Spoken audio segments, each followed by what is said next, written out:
a Té de Miércoles, su video podcast favorito de todos los miércoles. Mi nombre es Andrew Taipe y hoy estamos aquí para seguir conversando entre señoras. Hoy tenemos un invitado que para nosotros es muy especial. Según su perfil de Twitter, lo describen como politólogo, maestro Pokémon, bestia de la improvisación y escritor. Pero para nosotros siempre será ese amigo con el que puedes debatir, aprender y sobre todo sentirte seguro. Es por eso que recibimos con fuertes aplausos a Juan Velasco Urquiaga. Un aplauso, por favor. Bienvenido, amigo. Gracias por la invitación, gracias por leer mi Twitter. Estoy muy emocionado que este sea el episodio 10, me parece un número de la suerte. Cabalístico, sobre todo porque estás tú con nosotros. Sí, gracias a la producción que me ha tratado increíble también. Gracias por estar aquí hoy. Vamos a hablar, como ya saben, de relaciones. Hay mucho que conversar sobre esto y hemos armado algo muy interesante también para hablar un poco de diversidad y actualidad. Pero antes quisiera reflexionar con ustedes, como todos los programas. A mí, no sé si a ti te ha pasado, por ejemplo, cuando iba creciendo, basado en la educación que tenía, yo siempre tenía un pensamiento de que iba a ser feliz en el momento en que yo podía formar mi propia familia. O sea, solo en ese momento iba a poder ser como que lleno completamente o probablemente pueda experimentar la felicidad en sí. Entonces, cuando iba descubriéndome o iba descubriendo mi diversidad, era difícil porque la idea de la familia clásica se va perdiendo, pues, ¿no? Entonces siempre me preocupaba, por ejemplo, que alguna chica pueda entender mi diversidad. Sin embargo, a la medida que iba creciendo, iba avanzando, me iba dando cuenta que la felicidad también se encontraba en las personas con las que compartía y también me iba descubriendo a través de mis relaciones. Y es por eso que me gustaría hacerte la primera pregunta. Para ti, ¿qué significan las relaciones humanas como seres sociales, por ejemplo? Tengo dos formas de verlo. La primera es desde lo que estudié, que es la ciencia política, y básicamente es una visión también un poco fea, ¿no? Pero las relaciones sirven no solo políticamente, sino también como relaciones esencialmente de poder. Y creo que tenemos también un cosquilleo o algo pasa cuando hablamos de poder que suena feo, sí. Pero la realidad es que el poder no es ni malo ni bueno. El poder es, digamos, como el fuego. No dirías que el fuego es bueno o el fuego es malo. El fuego depende mucho de cómo lo uses. Claro. Entonces, todas nuestras relaciones son relaciones de poder. Las primeras relaciones que tenemos, que son en nuestra familia, son relaciones de poder. La figura del padre o de la madre, no solo biológico, sino la figura paternal que tuviste, biológica o no, es una figura de poder. Y creo que desde esa primera visión, las relaciones son personas con las que compartes poder. Eso significa personas a las que les das el poder de que te vean vulnerable. Y personas que te han visto en tus mejores y en tus peores momentos. Esas para mí son las relaciones al menos más importantes. Y desde el otro punto, ya fuera de ese tema denso, para mí las relaciones más lindas que tengo en mi vida son gente que me complementa. Gente que tiene lo que yo no tengo a nivel de personalidad, a nivel de talento. Entonces tengo muchísimas personas que puedo conocer porque a mí me faltan muchísimas cosas. Y esas personas que me complementan son las que priorizo en mi vida y a las que les doy más tiempo. ¿Y crees que ahí empieza todo lo que vamos a hablar más adelante igual, que son un poco la jerarquía de poder en las relaciones, la toxicidad y algo por el estilo? ¿O cómo debería manejarse como que un equilibrio? Porque si hablamos de poder, va a haber siempre un balancín, ¿no? O sea, no siempre ambas partes van a poder tener el poder, ¿no? Exacto. Yo creo que la idea es ir por un balance, pero el balance no siempre significa un 50-50. El balance significa que a veces una persona va a tener más poder sobre la otra y en otros momentos la otra persona va a tener que tomar la batuta. Y depende mucho de también en qué contexto funcionamos y en qué servimos. Entonces, por poner un ejemplo, cuando tenemos que ver cualquier cosa relacionada con cuentas, con números o con gastos, le doy todo el poder a mi novia. Y creo que cuando son situaciones más sociales, donde hay que hablar y ser florero, ella me da más espacio para... Como buen político. Exacto, entonces no se trata de siempre tener 50-50, se trata de quién asume el liderazgo en una relación de cualquier tipo, no solo amorosa, dependiendo del contexto. Pero que finalmente no siempre va a ser una sola persona, ¿no? Como tú dices, puede intercambiar, ¿no? Porque, como lo mencionas al principio, es duro escuchar la palabra poder, porque el poder, al menos para la comunidad, ha significado básicamente discriminación, opresión, porque muy pocos espacios hemos podido estar como en una situación de poder que nos beneficia, ¿no? Incluso creería que aquellos lugares donde sucede esto es donde todos somos iguales, porque es ahí donde se ve el liderazgo de las personas, ¿no? ¿Cómo fue descubrir tu diversidad y a la par ir manteniendo relaciones amorosas con otras personas? De hecho, esta es a ver, tampoco es que me inviten mucho a espacios como este, pero esta es la primera vez que lo estoy hablando, creo, frente a una cámara. Entonces, quería resaltar eso porque te quiero mucho y confío mucho en ti para hacer esto. Gracias. Pero creo que inicialmente yo me consideraba una persona bisexual y conforme han avanzado los años he comenzado a utilizar el término pansexual. He comenzado también a ser más crítico al respecto con esto. Creo que finalmente ver la bisexualidad desde un aspecto solo binario es limitarla. Entonces, para mí es intercambiable decir o pansexual o bisexual, considerando bisexual como más allá del espectro binario. Esa es mi interpretación de lo bisexual, y por lo tanto es intercambiable con la otra. Yo me enteré sobre todo y comencé a sentirme una persona pansexual en el colegio, creería que en mis últimos años de secundaria. Wow. Sí, ahí fue donde tuve mis primeras relaciones heterosexuales, mis primeras relaciones también de la diversidad. Y sobre todo en San Marcos creo que fue un punto de quiebre bastante importante también, porque al estar en una universidad pública uno enfrenta distintos retos también y encuentra, digamos, todo lo bueno y lo malo del Estado, de lo que significa la educación pública, y ahí también encuentras, creo que mucho más cercano lo que el Estado piensa o cómo el Estado actúa frente a la diversidad. Entonces, yo estuve mucho más enclosetado. Es curioso, pero estuve mucho más enclosetado en la universidad que en el colegio. Wow. ¿Y por qué? Porque tenías un entorno probablemente de otros compañeros que eran mucho más agresivos frente a la diversidad, ¿o? Más que compañeros, yo creo que las personas, los estudiantes de San Marcos son maravillosos, pero sí creo que desde el lado de los profesores y las autoridades, ¿no? Son profesores y autoridades que han estado en los cargos por muchísimos años, entonces son como la vieja escuela, son personas que vienen de un entorno mucho más tradicional, y creo que en ese sentido iban a reaccionar mucho peor a alguien abiertamente femenino o abiertamente de la diversidad que, por ejemplo, en mi colegio, porque yo tuve un colegio privado. Entonces creo que desde ese lado yo ya tenía un privilegio. ¿Y en qué momento decides dejar eso de lado para aceptarte como tal y a la vez probablemente poder vivir una relación un poco más plena, ¿no? Personalmente pude ser un poco más libre y cada vez sentirme más pleno gracias al arte.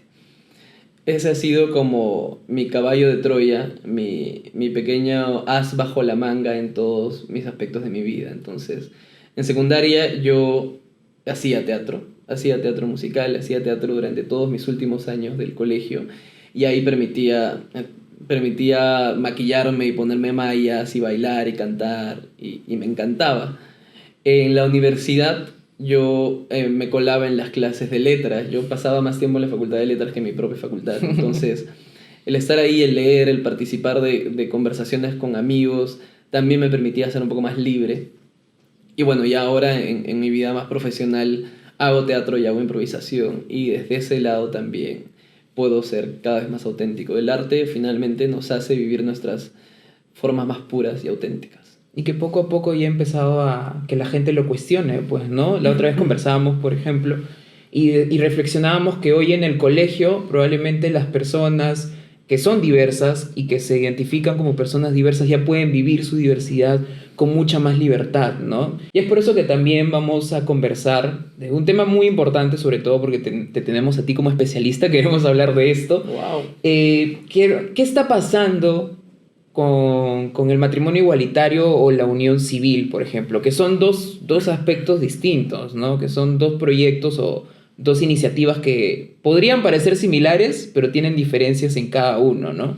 ¿Qué nos puedes decir sobre esto? Varias cosas, pero para mantenerlo resumido, digamos en términos históricos, tenemos un proyecto de ley desde el 2021, si no me equivoco, que ha sido, no archivado, pero que no ha sido discutido aún en el Pleno, que es el proyecto de matrimonio igualitario, matrimonio para personas del mismo sexo.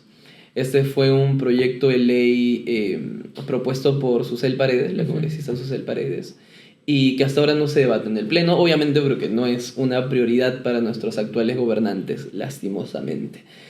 En otro lado del espectro tenemos los proyectos de unión civil. Tenemos uno desde hace muchísimos años que fue el del congresista Bruce, si no me equivoco, y uno recientemente que aún no ha sido presentado, pero que se conversa que hay la posibilidad de presentarlo por Alejandro Cabero, de los políticos más jóvenes que tenemos, digamos. Al menos jóvenes en edad, porque en espíritu no sé. Pero, Dudamos todo eso. sí, pero... y claro, yo creo que en general, y puede que se me acuse de tibio también, siendo totalmente honesto, que siento que en general son pasos en la dirección correcta, pero entre un paso y otro paso hay un abismo de distancia, ¿no? Decir que la unión civil es ahorita la solución a los problemas de la comunidad LGTB es para mí una afirmación a medias. Queremos, como personas de la diversidad, tener los mismos derechos, en esencia, que las mayorías, que las personas heterosexuales. Y mientras ese derecho tenga otro nombre o tenga otras características, siento que se perpetúa la alienación a nuestra comunidad. Nos sentimos aún distintos, claro, incluso desde el nombre del proyecto de ley, ¿no? Entonces, desde ese primer punto, el nombre de la ley importa. Creo que a mismos derechos tenemos también que usar los mismos nombres. Entonces yo me inclino muchísimo más por el matrimonio igualitario. Ahora, en términos de características, la unión civil es un concepto estrictamente casi exclusivamente económico. Estamos hablando de poder tener ahorros en conjunto, poder abrir cuentas juntos, poder declarar impuestos juntos. Pero una relación no solo es lo económico. Estamos, digamos, atendiendo una sola dimensión. No estamos reconociendo el amor, no estamos reconociendo el apoyo en términos de enfermedad, en tiempos difíciles para una pareja. No estamos reconociendo, en fin, otras dimensiones de lo que significan las relaciones. Y desde ese lado podrías verlo como algo discriminatorio. Claro. Porque lo estamos viendo como las relaciones homosexuales solo se basan en dinero y en lo económico, y claramente no es así, ¿no? ¿Y ser pansexual te hizo cuestionar en algún momento si podrías o no formar una familia? O sea, ¿hubo ese momento en ti donde tuviste que darle vuelta a eso? ¿O estuvo entre tus planes? Probablemente, no necesariamente todos queremos formar una familia, ¿no? ¿Tú quieres formar una familia? Yo ya tengo una familia. O sea, para mí lo que tengo ahorita es una familia. Antes, probablemente si el Andrew de 17 años viera a este Andrew, probablemente no hubiera sido su imagen de familia, ¿no? Porque era la imagen de la familia que te vendían, ¿no? Hombre, mujer, hijos y perrito, ¿no? Pero hoy por hoy para mí es tener una familia, ¿no? Que probablemente no tenga los derechos, pero para mí estoy dentro de eso, ¿no? ¿En algún momento tú lo cuestionaste así también? Sí, a mí me dio miedo al inicio, sobre todo por cómo reaccionaría mi familia biológica. Mi familia de sangre es muy conservadora todavía, en esos aspectos específicamente. Entonces, cuando descubrí que yo tenía esta orientación sexual, viví mucho tiempo en el closet, viví mucho tiempo con miedo de poder en algún momento visibilizar mis relaciones, en algún momento concretarlas a través de algún matrimonio, de una familia, como tú mencionas. Pero conforme pasan los años y conforme también te acercas a más personas de la diversidad, te das cuenta que nosotros sí tenemos al menos la magia o la fortuna de poder elegir nuestras familias. Sí. Entonces, sobre todo la gente de la diversidad, no solo tenemos la familia de sangre y la familia biológica, nosotros tenemos la familia en nuestras madres o padres de ballroom, de la escena de ballroom. Tenemos maestros y profesores y profesoras de la diversidad que actúan de alguna manera como guías o como figuras paternas, y obviamente tenemos a nuestras amigas, amigues y amigos que son hermanos, hermanas y hermanes. Y a esas personas yo les confiaría todo, les presentaría a mi novia, a mis hijes, a todo lo que tengo. Entonces, pero eso es algo que con los años adquieres y con ciertos privilegios también, ¿no? Ciertos privilegios de poder tener el tiempo para conocer personas fuera de lo que normalmente habitúas. Y entonces es un mensaje de igual manera, creo, crucial para aquellas personas que probablemente estén creciendo y descubriéndose, porque no siempre, todo el tiempo nos estamos descubriendo, por ejemplo, ¿no? Porque hace algunos años lo que llamábamos de X manera, hoy también descubrimos que hay mucho más allá, ¿no? Entonces siempre vamos a ir descubriendo. Y si en algún momento alguno de ustedes siente que no va a lograr lo que socialmente está aceptado, hay que abrirnos un poco más y que probablemente encuentren estas personas que formen parte de su familia. Todo eso más en el capítulo número 9 de Familias, también pueden ver en nuestro canal de YouTube. Y hablando un poco más de la conformación de la familia, si hablamos de política, también hay derechos que tienen que ver con la identidad, ¿no? Por ejemplo, hablemos de este último caso que ha ocurrido con el caso de Ricardo Morán versus la Reñiec. ¿Cuál es tu posición, cuál es tu análisis sobre esto que está sucediendo? Yo solo llevé algunos meses de derecho, entonces es parte de mi currículum como ciencia política, entonces esta no es una opinión especializada desde el lado jurídico, ¿no? Pero desde lo poco que puedo manejar, el resumen del caso es el siguiente. Ricardo Morán tuvo en Estados Unidos lo que nosotros normalmente llamamos una terapia alternativa para tener hijos. Y tuvo a través de un vientre subrogado a sus 2 hijos, ¿no? Eso en Estados Unidos está perfectamente regulado, eso es normal, hay procedimientos claros al respecto. El problema está cuando viene al Perú y con las leyes que tenemos que están bastante obsoletas, de hecho, no es posible reconocer a sus hijos porque no hay una madre.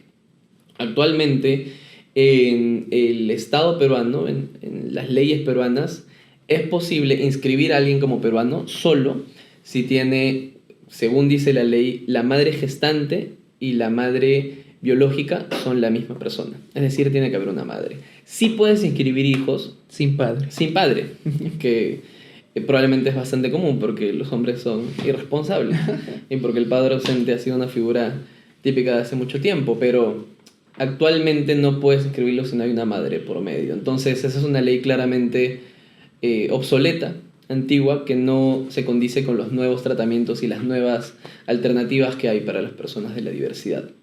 Entonces, básicamente hay una ley que está invisibilizándonos como parte de la comunidad, sobre todo personas que tal vez no son de la comunidad como los niños, pero que vienen de familias de la diversidad, como la familia de Ricardo Morán. Entonces, hay un problema ahí en términos de jerarquía de leyes.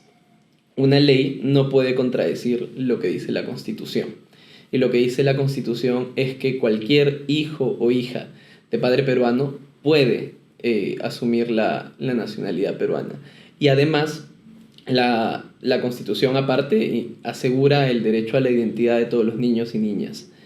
Estos niños ahorita están en el Perú como ilegales, básicamente, en una situación irregular, sin DNI. Y no solo eso, a nivel internacional, ya desde el ámbito también político, hay tratados internacionales que ponen como prioridad el bienestar y la identidad de los niños, las niñas y las niñas. Entonces, somos un país actualmente con una visión muy chata al respecto, muy, muy corta.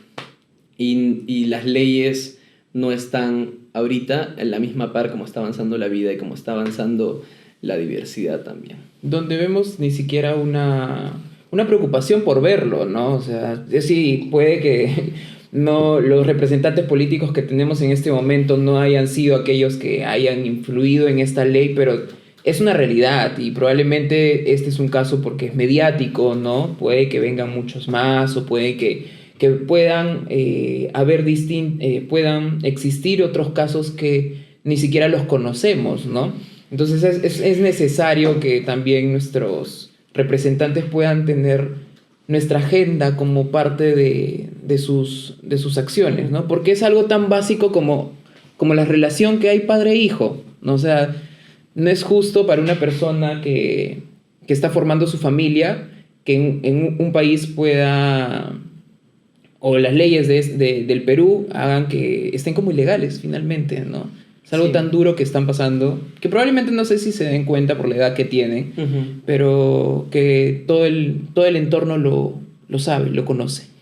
Exacto, y creo que es difícil esperar a que nuestros representantes tengan esa agenda, tengan esas prioridades. La batalla realmente o la estrategia tiene que ser que las personas de la diversidad sean nuestros representantes. Es muy difícil ahorita pensar en políticos, en alcaldes, en congresistas, en presidentes regionales, por ejemplo, de la diversidad. Ujú. Digamos, podemos tener uno o dos nombres máximo Máximo. y son 130 congresistas, ¿no? Y no sé cuántos alcaldes hay en el Perú actualmente. Entonces, la idea es que también las personas LGTB en la mayoría y de lo posible podamos comenzar a participar de política. Ujú. Que eso no nos sea ajeno. Sé que es difícil, sé que es decepcionante y es duro para nuestra salud mental también tener que lidiar con toda esa maraña de corrupción y de decepción que es nuestra política peruana, pero si no lo hacemos nosotros nadie lo va a hacer y necesitamos que nuestra voz y nuestras caras estén ahí. Para mí es hermoso, sobre todo ver en otros países, y lo celebro siempre, que haya gente en cargos de poder que sean lesbianas o que sean gays o que sean personas trans. O que Es- lo estén visibilizando, pues, ¿no? Porque Exacto. antes probablemente existían y en otros países se ha visto, pero por un tema de necesidad de llegar a ocupar ciertos puestos, vivían enclosetados, por así decirlo. Sí, a mí me gusta muchísimo un pedazo de texto, un discurso que tiene Harvey Milk, que es una gran persona, uno de los primeros en ocupar un cargo político siendo abiertamente gay en Estados Unidos, en que menciona que nosotros, siendo políticos, siendo políticas, ocupando cargos de poder, le estamos abriendo una opción más a esos niños, niñas y niñas que vienen detrás de nosotros. Una persona, un niño de 8, 9, 10 años, que está descubriendo su sexualidad, está descubriendo que es parte de la diversidad, ¿qué opciones tiene? Tiene primero vivir en el closet con miedo a su familia, tiene lastimosamente ahorita también el miedo tan grande de poder cometer un suicidio, poder atentar contra su vida porque no hay gente a su alrededor que lo entiende. Y tiene también la opción, si es que estamos nosotros disponibles, de ver que hay gente como tú o como yo de la comunidad que ha logrado ocupar un puesto, que ahorita tiene poder y tiene voz y voto en lo que pasa en el país, y dice, ok, yo también puedo ser como él. Eso es algo que yo también puedo hacer. Y creo que eso es fundamental. Sí, es importante motivar y también influenciar, ¿no? Que los líderes de opinión puedan dar una imagen correcta. Y hablando un poco más de ti, ¿cómo fue este proceso de hacerte cargo de esta diversidad y que también tu pareja lo acepte? En mi caso, yo he tenido mucha suerte y muchos privilegios. Primero porque estoy en una relación con la mejor persona del mundo, entonces ha sido relativamente fácil para ella entenderlo. Y creo que desde el primer momento en que yo me abrí con ellas al respecto, no hubo mucho que conversar. Fue algo que por su propia educación, valores, etcétera, por sus experiencias supo entender. Pero también entiendo que eso es una situación muy poco común, probablemente, ¿no? Hay muchísimas personas que aún, no por maldad, pero por falta de educación en estos temas, no comprenden lo que hablábamos hace un ratito, que una persona bisexual o pansexual o una persona LGTB esté con una persona del sexo opuesto, ¿no? Y creo que es cuestión de compartir la responsabilidad. Desde un lado, es importante educar y conversarlo. Me estoy poniendo en el hipotético caso que yo estuviera con una pareja que al principio no lo entiende. Sí tengo la responsabilidad de comentarlo, de entender que no es su culpa no contar con esas herramientas para poder comprendernos y tratar de explicar de qué va esto de la diversidad, ¿no? Tratar de dar seguridad y de alejar todos esos miedos que los medios y la sociedad peruana en general dispersa por todos lados. Y por el otro lado también hay la responsabilidad de estar abiertos y aprender. Entender el lenguaje que nosotros usamos, los iconos y las referencias que nosotros tenemos, lo que significa orientación sexual, identidad, género, todos esos conceptos que son distintos y es importante entender sus diferencias. Entonces, en el caso hipotético que haya un problema ahí, es responsabilidad de ambos para mí. Sobre todo si hay amor de por medio, debería ser una tarea de ambos explicar, escuchar, preguntar, responder, y poco a poco creo que comenzamos a abrir la puerta a relaciones distintas, a relaciones más bonitas y de comprensión. Relaciones sanas sobre todo, ¿no? Sanas, Que es lo que esa es la palabra, sí. todos estamos buscando. Y me gustaría también conversar sobre esto. Actualmente creo que hay una apertura a hablar sobre todo lo referente a las relaciones sanas que cada una de las personas nos merecemos, ¿no? Hemos visto un sinfín de temas como red flags, ¿no? Que hace muy poquito estaba muy tocado, por así decirlo. Pero no es un tema que hablemos hoy, o sea, no es que haya nacido ayer, antes de ayer, sino viene de un cuestionamiento de todo lo que ha sucedido a lo largo de los años, ¿no? Uh-huh. Cómo ha habido una opresión de lo que tú decías, las relaciones son poder finalmente, pero el poder en algún momento lo tenía una estructura de una persona en específico, ¿no? Probablemente un hombre heterosexual blanco tenía mucho más poder que sus parejas, ¿no? Entonces, hoy necesitamos hablar de tener esa sensación de paz, ¿no? Para ti, ¿qué significa, por ejemplo, tener una relación sana? Te voy a contar un secreto, algo que no... Nadie se va a enterar, tú tranquilo. Menos mal que eso no está siendo grabado. Pero la primera idea que me vino a la cabeza cuando me hiciste esta invitación y que compartí de hecho con mi pareja fue: ¿soy realmente una voz autorizada para hablar de relaciones? Es decir, yo realmente soy el novio perfecto, soy un buen novio, nuestra relación es perfecta. Y afortunadamente el consejo que me dieron fue: no, pero creo que precisamente de eso va a querer conversar Andrew, y creo que eso le interesa más a las personas, entender que nadie es perfecto, por lo tanto nadie es una pareja perfecta. Uh-huh. Y no hay relación perfecta, para arrancar desde ese lado. Pero una relación sana no es una relación perfecta. Una relación sana es una relación que identifica sus imperfecciones y que hace lo posible por enmendarlas. Y esa es la chamba. La importancia es, creo, sobre todo en el viaje, no tanto en el destino. En comenzar a corregir cosas. No vas a terminar nunca con un proyecto perfecto. Y tienes que ver cómo poco a poco van corrigiendo ambos. De nuevo, que ambos estén interesados en corregir aquello que les hace falta. Ambos tengan la paciencia para entender que nunca van a ser una relación perfecta, pero que están caminando hacia eso. Y también, y esto es parte de una relación sana también, entender hasta dónde pueden permitir esas imperfecciones. Cuando esas imperfecciones o esos problemas ya son demasiados y están afectando la salud mental de esas personas, o lo que esas personas tienen como parte de su espacio de seguridad, o de lo que consideran valores, también es sano poner hasta aquí nomás, saber cuándo terminar. Porque dicen que las relaciones se construyen sobre la base de conversaciones incómodas, ¿no? O comunicación incómoda que muchas veces ni siquiera nosotros mismos queremos tenerlas, ¿no? No sé si te ha pasado, pero a mí, por ejemplo, en algún momento te cuestionas cómo haces las cosas o por qué actúas de una manera, ¿no? Y después descubres que probablemente se te va tu infancia o la manera de cómo te criaron, pero tú mismo hay algo en ti que dices, ¿por qué actúo de esta manera, no? Cosas tan básicas como hábitos, por ejemplo, ¿no? ¿Por qué suelo ser desordenado, por ejemplo, no?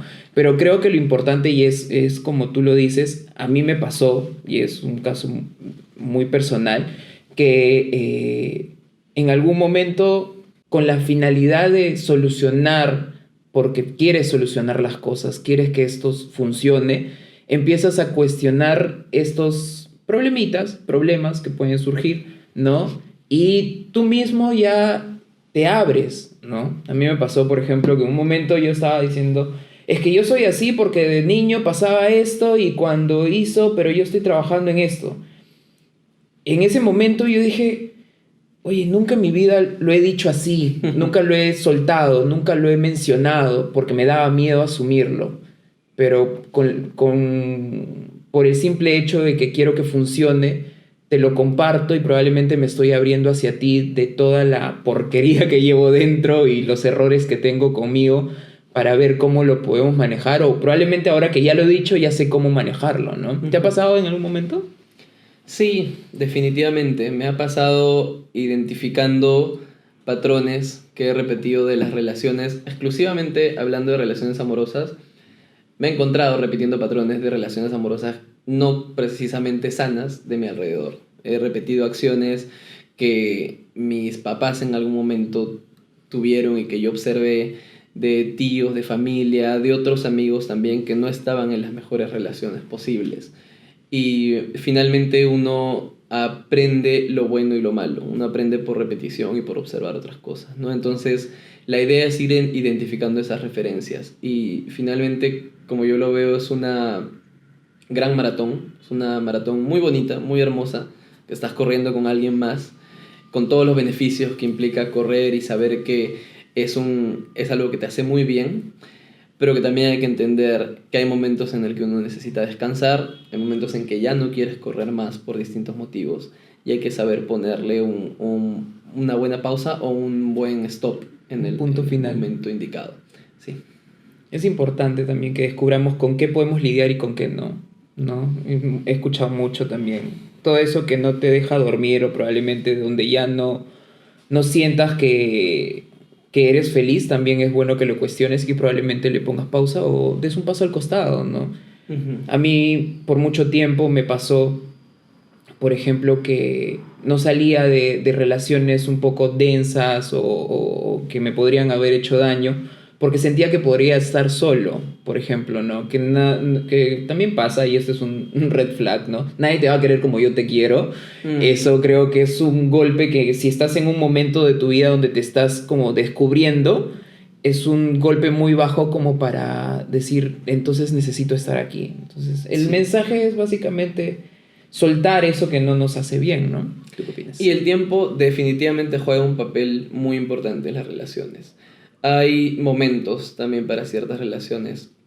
Me ha pasado, yo con la persona que estoy actualmente, eh, hemos intentado estar antes y no funcionábamos. Y recuerdo mucho una cita de un libro de Bryce Echenique, de hecho que es la amigdalitis de Tarzán, que en lo que menciona, en casi todas las páginas, de hecho en casi todos los capítulos menciona que él estaba en una relación perfecta, el personaje del libro, pero lo único que siempre fallaba entre el protagonista y su interés amoroso y la chica era el ETA, que es lo que en aeropuertos llaman el tiempo estimado de llegada, el Estimated Time of Arrival.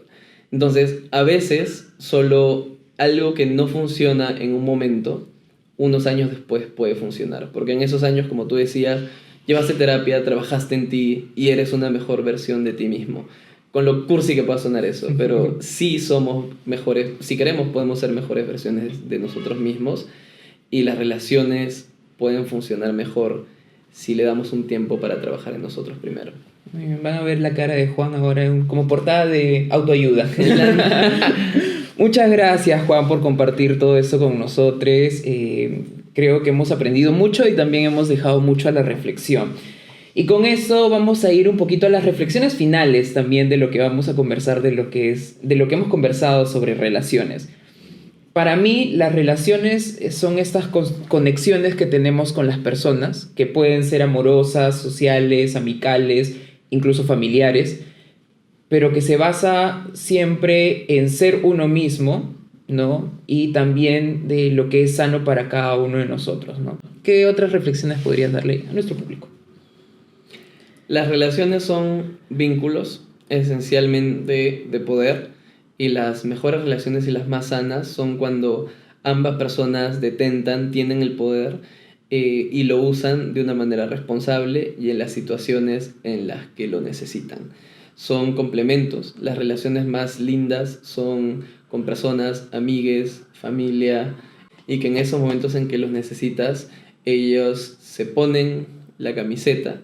Perdón por esa referencia extremadamente heterosexual. Vamos a cortar esta entrevista, no funcionó, no, mentira. y, y tienen el spotlight. Es compartir el reflector, es compartir el escenario en términos más teatrales, dependiendo del contexto. Y me gusta mucho personalmente la metáfora de la maratón. Es una maratón hermosa no llegas al final probablemente. El chiste está en correr, en encontrar a alguien con el cual disfrutas correr y ver hasta dónde llegan. Muchísimas gracias. Estamos llorando todos en el estudio. Y vamos a dar este último sorbito, Juan. Y por favor, cuéntanos dónde te podemos encontrar, qué estás haciendo ahora, para que también nuestros seguidores vayan a correr a seguir. Bueno, en esta nueva etapa de Marvel, las películas que se vienen probablemente me pueden estar viendo en cines en el 2000, no, mentira. Me pueden ver en Twitter como @juvelasco, JVelasco, en Instagram como juan.velasco. Con Imaginario Colectivo probablemente hagamos algunas funciones y algunos shows de improvisación teatral, que es mi pasión número 1 actualmente en la vida. Y normalmente en redes sociales también publico cosas de política y de actualidad y de diversidad en la medida de lo posible, así que me pueden seguir por ahí también. Y tienes un perfil en Medium, ¿no? Tengo un perfil en Medium que hace un tiempo que no actualizo, de hecho, pero donde también hago piezas un poquito más largas, reflexionando sobre algunos temas. Y ya fuera de bromas, de hecho, en el 2023 estaría publicando mi primer libro. ¡Wow! Eso ha sido una primicia. Nadie de aquí ya lo tienen acá. Si no lo publican, nos debe algo. Muy bien. Muchísimas gracias a todos los que nos están viendo, los que nos escucharon. Recuerden que a nosotros nos pueden seguir en @tdmiércoles en todas las redes sociales, y a mí me encuentran como @AndrewTaipe también en todas las redes sociales. Gracias, amigo, por estar aquí. Ha sido muy bonito compartir esto contigo. Bueno, muchísimas gracias. Eso es todo con nosotros. Hasta la próxima. Bye, bye.